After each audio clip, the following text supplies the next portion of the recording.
हर किसी का मन करता है कि दिवाली अपने परिवार के लोगों के बीच में मनाए। मेरा भी मन करता है कि मैं दिवाली मेरे परिवारजनों के बीच में मनाऊं, और इसीलिए हर दिवाली मैं मेरे परिवारजनों के बीच मनाने के लिए आता हूं, क्योंकि आप मेरे परिवारजन हैं, मैं आपका परिवार का साथी हूं। तो मैं यहाँ प्रधानमंत्री के रूप में नहीं आया हूं, मैं आपके परिवार के एक सदस्य के रूप में आया हूं। आप सभी के बीच आना, जो भाव अपने परिवार के बीच जाकर के होता है, वही भाव मेरे मन में होता है। और जब से मैं इस संवैधानिक जिम्मेवारी को संभाल रहा हूं, आज उसको 20 साल से भी अधिक समय हो गया। बहुत लंबे अरसे तक मुझे देशवासियों ने इस प्रकार की सेवा का मौका दिया। पहले गुजरात वालों ने दिया, अब देशवासियों ने दिया। लेकिन मैंने हर दिवाली सीमा पर तैनात आप मेरे परिवारजनों के बीच बिताई है। आज मैं फिर आपके बीच आया हूं, आपसे एक नई ऊर्जा लेकर के जाऊंगा, नया उमंग लेकर के जाऊंगा, नया विश्वास लेकर के जाऊंगा। लेकिन मैं अकेला नहीं आया हूं, मैं मेरे साथ 130 करोड़ देशवासियों के आशीर्वाद आपको लेकर के आया हूं। ढेर सारा आशीर्वाद लेकर के आया हूं आपके लिए। आज शाम को दिवाली पर एक दिया आपकी वीरता को, आपके शौर्य को, आपके पराक्रम को, आपके त्याग और तपस्या के नाम पर, और जो लोग देश की रक्षा में जुटे हुए हैं, ऐसे आप सबके लिए हिंदुस्तान का हर नागरिक उस दिए की ज्योत के साथ आपको अनेक अनेक शुभकामनाएं भी देता रहेगा। और आज तो मुझे पक्का विश्वास है कि आप घर पर बात करेंगे, हो सका तो फोटो भी भेज देंगे,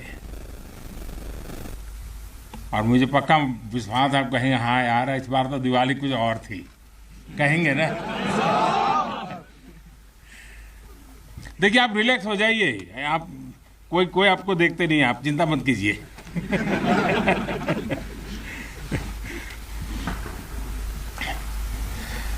अच्छा आप ये भी बताएंगे ना कि मिठाई भी बहुत खाई थी? नहीं बताएंगे तो बोलो ना। साथियों, आज मेरे सामने देश के जो वीर हैं, देश की जो वीर बेटियां हैं, वो भारत मां की ऐसी सेवा कर रहे हैं जिसका सौभाग्य हर किसी को नहीं मिलता है। किसी किसी को ही मिलता है जो सौभाग्य आपको मिला है। मैं देख रहा हूं, मैं महसूस कर रहा हूं, आपके चेहरे के उन मजबूत भावों को मैं देख रहा हूं। आप संकल्पों से भरे हुए हैं, और यही आपके संकल्प, यही आपके पराक्रम की पराकाष्ठा करने की भावनाएं, चाहे हिमालय हो, रेगिस्तान हो, बर्फीली चोटियां हो, गहरे पानी हो, कहीं पर भी आप लोग मां भारती का एक जीता जागता सुरक्षा कवच है। आपके सीने में वो जज्बा है जो 130 करोड़ देशवासियों को भरोसा होता है, वो चैन की नींद सो सकते हैं। आपके सामर्थ्य से देश में शांति और सुरक्षा एक निश्चिंतता होती है। एक विश्वास होता है। आपके पराक्रम की वजह से हमारे पर्वों में प्रकाश फैलता है, खुशियां भर जाती हैं, हमारे पर्वों में चार चांद लग जाते हैं। अभी दीपावली के बाद गोवर्धन पूजा, फिर भैया दूज और छठ पर्व भी बिल्कुल गिनती के दिनों में सामने आ रहा है। आपके साथ ही मैं सभी देशवासियों को नौशेरा की इस वीर वसुंधरा से इन सभी पर्वों के लिए देशवासियों को भी बहुत बहुत शुभकामनाएं देता हूं। देश के अन्य हिस्सों में बड़ी संख्या में लोग आज दिवाली का जब दूसरा दिन होता है तो नववर्ष की भी शुरुआत करते हैं, और हमारे यहाँ तो हिसाब किताब भी दिवाली से पूरा होता है और दिवाली के दूसरे दिन से शुरू होता है। खास करके गुजरात में कल नया साल होता है। तो मैं आज नौशेरा की इस वीर भूमि से गुजरात के लोगों को भी और जहाँ जहाँ नववर्ष मनाते हैं उन सबको भी अनेक अनेक मंगल कामनाएं उनके लिए देता हूँ। साथियों, जब मैं यहाँ नौशेरा की पवित्र भूमि पर उतरा, यहाँ की मिट्टी का स्पर्श किया, तो एक अलग ही भावना, एक अलग ही रोमांच से मेरा मन भर गया। यहाँ का इतिहास भारतीय सेना की वीरता का जयघोष करता है। हर चोटी से उस जयघोष सुनाई देता है। यहाँ का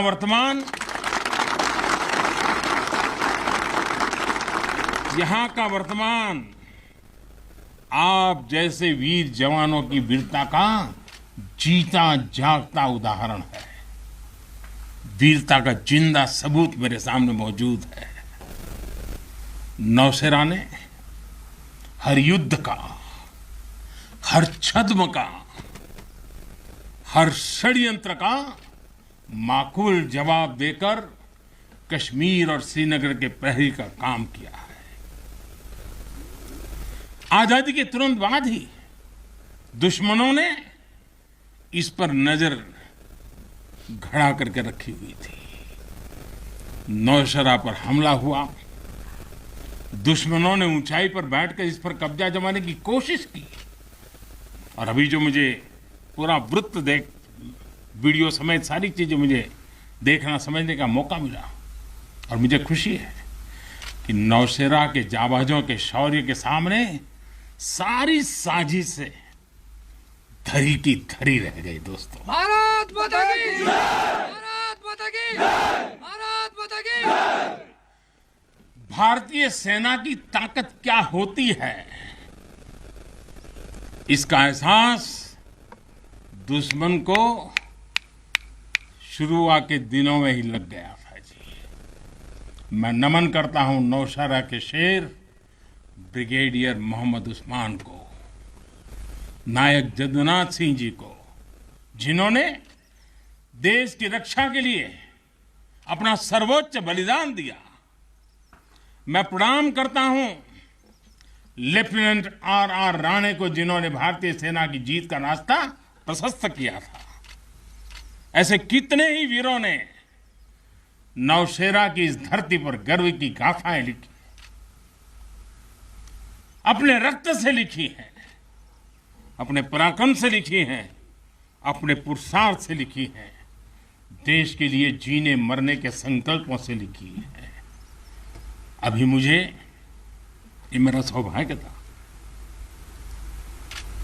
कि दिवाली के इस पवित्र त्योहार पर मुझे आज दो ऐसे महापुरुषों के आशीर्वाद प्राप्त करने का सौभाग्य मिला। मेरे जीवन में एक प्रकार से अनमोल विरासत है। मुझे आशीर्वाद मिले श्री बलदेव सिंह और श्री बसंत सिंह जी, ये दोनों महापुरुष बाल्यकाल में मां भारती की रक्षा के लिए फौज के साथ कंधे से कंधा मिलाकर के साधनों के अभाव के बीच भी, और जब मैं आज सुन रहा था उनको, वही जज्बा था जी, वही मिजाज था, और वर्णन ऐसे कर रहे थे जैसे आज ही अभी से लड़ाई का मैदान से आए हैं, ऐसा वर्णन कर रहे थे। आजादी के बाद हुए युद्ध में ऐसे अनेकों स्थानीय किशोरों ने ब्रिगेडियर मोहम्मद उस्मान के मार्गदर्शन से बाल सैनिक की भूमिका निभाई थी। उन्होंने अपने जीवन की परवाह न करते हुए उतनी कम उम्र में देश की सेना के साथ कंधे से कंधा मिलाकर के काम किया था, सेना की मदद की थी। नौशेरा के शौर्य का ये सिलसिला तब से जो शुरू हुआ, न कभी रुका है न कभी झुका है। यही तो नौशेरा है। भारत माता की भारत माता की भारत माता की। सर्जिकल स्ट्राइक में यहां की ब्रिगेड ने जो भूमिका निभाई, वो हर देशवासी को गौरव से भर देता है, और वो दिन तो मैं हमेशा याद रखूंगा, क्योंकि मैं कुछ तय किया था सूर्यास्त के पहले कि सब लोग लौट करके आ जाने चाहिए, और मैं हर पल फोन की घंटी पर टिकटिका के बैठा हुआ था कि आखिर से आखिर मेरा जवान पहुंच गया क्या, और कोई भी नुकसान किए बिना ये मेरे वीर जवान लौट करके आ गए, पराक्रम करके आ गए, सिद्धि प्राप्त करके आ गए। भारत माता की भारत माता की भारत माता की। सर्जिकल स्ट्राइक के बाद यहां अशांति फैलाने के अनगिनत कुत्सित प्रयास हुए, आज भी होते हैं, लेकिन हर बार आतंकवाद को मुंह तोड़ जवाब मिलता है। असत्य और अन्याय के खिलाफ इस धरती में एक स्वाभाविक प्रेरणा है, माना जाता है, और मैं मानता हूं ये अपने आप में बड़ी प्रेरणा है। ऐसा माना जाता है कि पांडवों ने भी अज्ञातवास के दौरान अपना कुछ समय इसी क्षेत्र में व्यतीत किया था। आज आप सबके बीच आकर मैं अपने आप को यहां की ऊर्जा से जुड़ा हुआ महसूस कर रहा हूं। साथियों, इस समय देश अपनी आजादी के 75 वर्ष का पर्व मना रहा है। आजादी का अमृत महोत्सव गुलामी के लंबे कालखंड में असंख्य बलिदान देकर हमने ये आजादी हासिल की है। इस आजादी की रक्षा करने का दायित्व हम सभी हिंदुस्तानियों के सर पे है, हम सबकी जिम्मेवारी है। आजादी के अमृत काल में हमारे सामने नए लक्ष्य हैं, नए संकल्प हैं, नई चुनौतियां भी हैं। ऐसे महत्वपूर्ण कालखंड में आज का भारत अपनी शक्तियों को लेकर भी सजग है और अपने संसाधनों को लेकर भी। दुर्भाग्य से पहले हमारे देश में सेना से जुड़े संसाधनों के लिए ये मान लिया गया था कि हमें जो कुछ भी मिलेगा विदेशों से ही मिलेगा। हमें टेक्नोलॉजी के मामले में झुकना पड़ता था, ज्यादा पैसे खर्च करने पड़ते थे। नए हथियार, नए उपकरण खरीदने होते थे तो प्रक्रिया सालों साल चलती रहती थी। यानी एक अफसर फाइल शुरू करें, वो रिटायर हो जाए, तब तक भी चीज नहीं पहुंचती थी।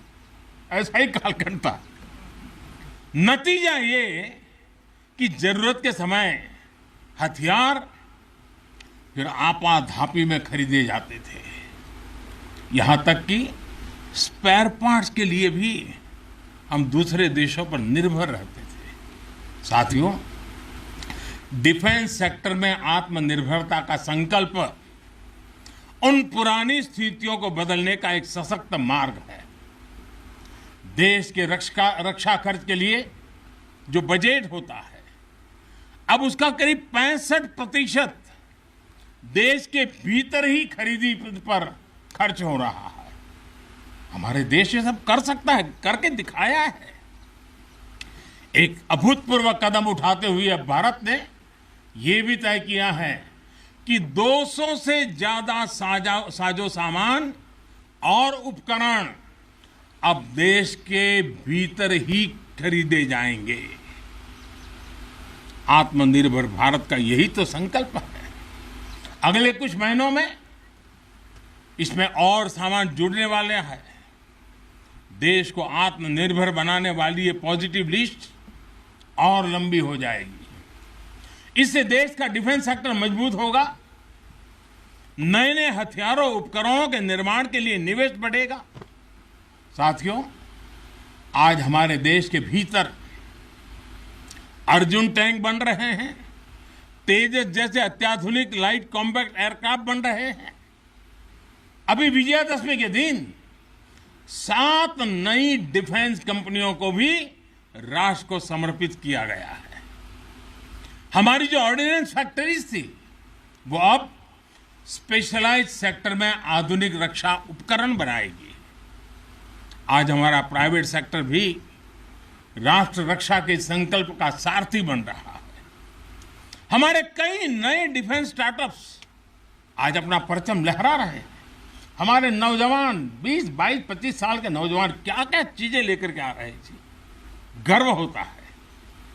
साथियों, उत्तर प्रदेश और तमिलनाडु में बन रहे डिफेंस कॉरिडोर इस स्पीड को और तेज करने वाले हैं। ये सारे कदम जो आज हम उठा रहे हैं वो भारत के सामर्थ्य के साथ साथ डिफेंस एक्सपोर्टर के रूप में हमारी पहचान को भी सशक्त करने वाले हैं। साथियों, हमारे शास्त्रों में कहा गया है, को अति भारः समर्था नाम, यानी जो समर्थ होता है उसके लिए अति भार मायने नहीं रखता। वो सहज ही अपने संकल्पों को सिद्ध करता है। इसलिए आज हमें बदलती दुनिया, युद्ध के बदलते स्वरूप के अनुसार ही अपनी सैन्य शक्ति को भी बढ़ाना है, उसको नए ताकत के साथ ढालना भी है। हमें अपनी तैयारियों को दुनिया में हो रहे इस तेज परिवर्तन के अनुकूल ही ढालना ही होगा। हमें मालूम है किसी समय हाथी घोड़े पर लड़ाइयां होती थी। अब कोई सोच नहीं सकता हाथी घोड़े की लड़ाई, रूप बदल गया। पहले शायद युद्ध के रूप बदलने में दशकों लग जाते होंगे, शताब्दियां लग जाती होगी। आज तो सुबह एक तरीका होगा तो शाम को दूसरा तरीका होगा लड़ाई का। इतनी तेजी से टेक्नोलॉजी अपनी जगह बना रही है। आज की युद्ध कला सिर्फ ऑपरेशंस के तौर तरीकों तक ही सीमित नहीं है। आज अलग अलग पहलुओं में बेहतर तालमेल, टेक्नोलॉजी और हाइब्रिड टैक्टिक्स का उपयोग बहुत बड़ा फर्क डाल सकता है। संगठित नेतृत्व एक्शन में बेहतर समन्वय आज बहुत जरूरी है। इसलिए बीते समय से हर स्तर पर लगातार रिफॉर्म्स किए जा रहे हैं। चीफ ऑफ डिफेंस स्टाफ की नियुक्ति हो या डिपार्टमेंट ऑफ मिलिट्री अफेयर्स का गठन, ये हमारी सैन्य शक्ति को बदलते समय के साथ कदम ताल करने में अहम रोल निभा रहे हैं। साथियों, आधुनिक बॉर्डर इंफ्रास्ट्रक्चर भी हमारी सैन्य ताकत को और मजबूत करने वाला है। सीमावर्ती इलाकों की कनेक्टिविटी को लेकर पहले कैसे काम होता था, ये आज देश के लोग, आप सभी भली भांति जानते हैं। अब आज लद्दाख से लेकर के अरुणाचल प्रदेश तक, जैसलमेर से लेकर के अंडमान निकोबार द्वीप तक, हमारे बॉर्डर एरियाज में, हमारे समुद्री तट पर जहां सामान्य कनेक्टिविटी भी नहीं होती थी, आज वहां आधुनिक रोड, बड़े बड़े टनल्स, पूल और ऑप्टिकल फाइबर जैसे नेटवर्क बिछाए जा रहे हैं। इससे हमारी डिप्लॉयमेंट कैपेबिलिटी में तो भूतपूर्व सुधार हुआ ही है। सैनिकों को भी अब बहुत अधिक सुविधा हो रही है। साथियों, नारी शक्ति को नए और समर्थ भारत की शक्ति बनाने का गंभीर प्रयास बीते 7 सालों में हर सेक्टर में किया जा रहा है। देश की रक्षा के क्षेत्र में भी भारत की बेटियों की भागीदारी अब नई बुलंदी की तरफ बढ़ रही है। नेवी और एयरफोर्स में अग्रिम मोर्चों पर तैनाती के बाद अब आर्मी में भी महिलाओं की भूमिका का विस्तार हो रहा है।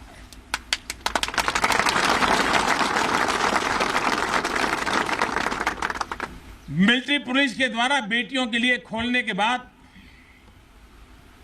अब महिला अफसरों को परमानेंट कमीशन देना इसी भागीदारी के विस्तार का ही हिस्सा है। अब बेटियों के लिए नेशनल डिफेंस एकेडमी, राष्ट्रीय मिलिट्री स्कूल और राष्ट्रीय इंडियन मिलिट्री कॉलेज जैसे देश के प्रीमियर मिलिट्री संस्थानों के दरवाजे खोले जा रहे हैं। इसी वर्ष 15 अगस्त को मैंने लाल किले से यह भी घोषणा की थी कि अब देश भर के सभी सैनिक स्कूलों में बेटियों को भी पढ़ाई का अवसर मिलेगा। इस पर भी तेजी से काम शुरू हो गया है। साथियों, मुझे आप जैसे देश के रक्षकों की वर्दी में केवल अथाह सामर्थ्य के ही दर्शन नहीं होते। मैं जब आपको देखता हूं तो मुझे दर्शन होते हैं अटल सेवा भाव के, अडिग संकल्प शक्ति के और अतुलनीय संवेदनशीलता के। इसलिए भारत की सेना दुनिया की किसी भी दूसरी सेना से अलग है। उसकी एक अलग पहचान है। आप विश्व की शीर्ष सेनाओं की तरफ एक प्रोफेशनल फोर्स तो है ही, लेकिन आपके मानवीय मूल्य, आपके भारतीय संस्कार आपको औरों से अलग एक असाधारण व्यक्तित्व के धनी बनाते हैं। आपके लिए सेना में आना एक नौकरी नहीं है। पहली तारीख को तनख्वाह आएगा इसके लिए नहीं आए हैं आप लोग। आपके लिए सेना में आना एक साधना है, साधना। जैसे कभी ऋषि मुनि साधना करते थे ना, मैं आपके हर एक के भीतर वो साधक का रूप देख रहा हूं। और आप मां भारती की साधना कर रहे हैं। आप जीवन को उस ऊंचाई पर ले जा रहे हैं कि जिसमें 130 करोड़ देशवासियों की जिंदगी जैसे आपके भीतर समाहित हो जाती है। ये साधना का मार्ग है। और हम तो भगवान राम में अपने सर्वोच्च आदर्श खोजने वाले लोग हैं। लंका विजय करने के बाद भगवान राम जब अयोध्या लौटे थे तो यही उद्घोष करके लौटे थे, अपि स्वर्णमयी लंका न मे लक्ष्मण रोचते, जननी जन्मभूमिश्च स्वर्गादपि गरीयसी। यानी सोने और समृद्धि से भरपूर लंका को हमने जीता जरूर है, लेकिन हमारी ये लड़ाई हमारे सिद्धांत और मानवता की रक्षा के लिए थी। हमारे लिए तो हमारी जन्मभूमि हमारी है, हमें वहीं लौटकर उसी के लिए जीना है। भारत माता की जय! भारत माता की जय! भारत माता की जय! और इसलिए जब प्रभु राम लौटकर आए तो पूरी अयोध्या ने उनका स्वागत एक मां के रूप में किया। अयोध्या के हर नर नारी ने, यहाँ तक कि पूरे भारतवर्ष ने दिवाली का आयोजन कर दिया। यही भाव हमें औरों से अलग बनाता है। हमारी यही उदात्त भावना हमें मानवीय मूल्यों के उस अमर शिखर पर विराजमान करती हैं जो समय के कोलाहल में, सभ्यताओं के हलचल में भी अड़िग रहती है। इतिहास बनते हैं, इतिहास बिगड़ते हैं, सत्ताएं आती हैं, सत्ताएं जाती है, साम्राज्य आसमान छूते हैं, ढहते हैं, लेकिन भारत हजारों साल पहले भी अमर था। भारत आज भी अमर है और हजारों साल बाद भी अमर रहेगा।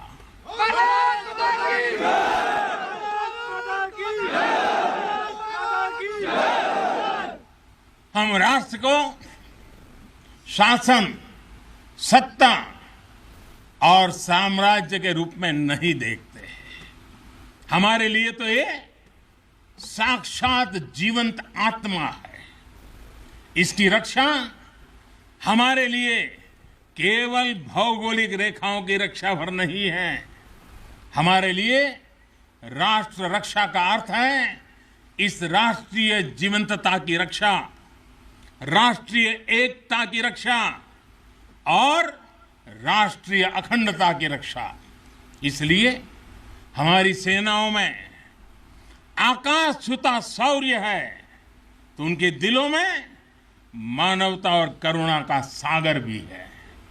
इसलिए हमारी सेनाएं केवल सीमाओं पर ही पराक्रम नहीं दिखाती। जब देश को जरूरत पड़ती है तो आप सब आपदा, विपदा, बीमारी, महामारी से देशवासियों की हिफाजत के लिए मैदान में उतर आते हैं। जहां कोई नहीं पहुंचे वहां भारत की सेनाएं पहुंचे। ये आज देश का एक अटूट विश्वास बन गया है। हर हिंदुस्तानी के मन में से ये भाव अपने आप प्रकट होता है। ये आ गए ना, अरे चिंता नहीं, अब हो गया। ये छोटी चीज नहीं, आप देश की अखंडता और सार्वभौमिकता के प्रहरी हैं। एक भारत श्रेष्ठ भारत के संकल्प के प्रहरी हैं। मुझे पूरा भरोसा है कि आपके शौर्य की प्रेरणा से हम अपने भारत को शीर्ष ऊंचाइयों तक लेकर जाएंगे। साथियों, दीपावली की आपको भी शुभकामना है, आपके परिवारजनों को शुभकामना है और आप जैसे वीर बेटे बेटियों को जन्म देने वाली उन माताओं को भी मेरे प्रणाम है। भारत माता की जय! भारत माता की जय! भारत माता की जय! मैं फिर एक बार आप सबको दीपावली की अनेक अनेक शुभकामनाएं देता हूं। मेरे साथ पूरी ताकत से बोलिए, भारत माता की जय! भारत माता की जय! भारत माता की जय! बहुत बहुत धन्यवाद।